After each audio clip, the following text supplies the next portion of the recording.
तू नाशिककर आहे म्हणून तो असं बोलतो. मी मुंबईकर आहे. Hello uncle.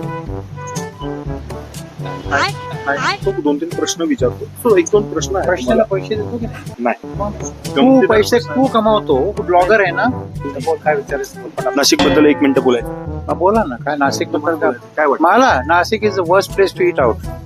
हो. मी मुंबईकर आहे. थोडं घाण जेवण देतात ना बाहेर नाशिकमध्ये? हो. काय बोलता? मला नाही पटत.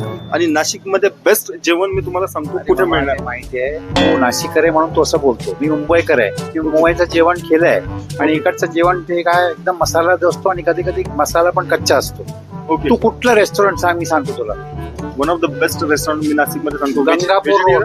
नॉनव्हेज गंगापूर रोड मध्ये सांग. तो पंचवटी इंदिरानगर बोललो तर नाही जाणार. मुंबई नाका सांगू. मुंबई नाका पण लांब आहे. नॉनव्हेज नॉनव्हेज साठी मी नाही सांगू शकणार. मी व्हेजिटेरियन व्हेज. येस. किरण जोशी. किरण मला सांग. सेकंड क्वेश्चन विचार. 2-3 बोलला, एक तर झाला क्वेश्चन. सेकंड का त्याचं काय बद्दल? बरं, नाशिकच्या लोकांबद्दल काय? चांगलं आहे लोक. Next next next. अरोगंट वाटले? नाही, पुण्यापेक्षा चांगलं आहे. पुणेरी अरोगंट असतात. नाशिककर आर व्हेरी नाईस. नाशिककर are very nice. Okay. Nashik मधली सगळ्यात बेस्ट प्लेस कुठली वाटली? गंगापूर रोड. गंगापूर रोड मध्ये गंगापूर रोड खूप मोठा आहे. हा, म्हणजे सुलाबाईन त्या साईडला. ओके. Thank you so much. 3 प्रश्न संपले. 4 प्रश्न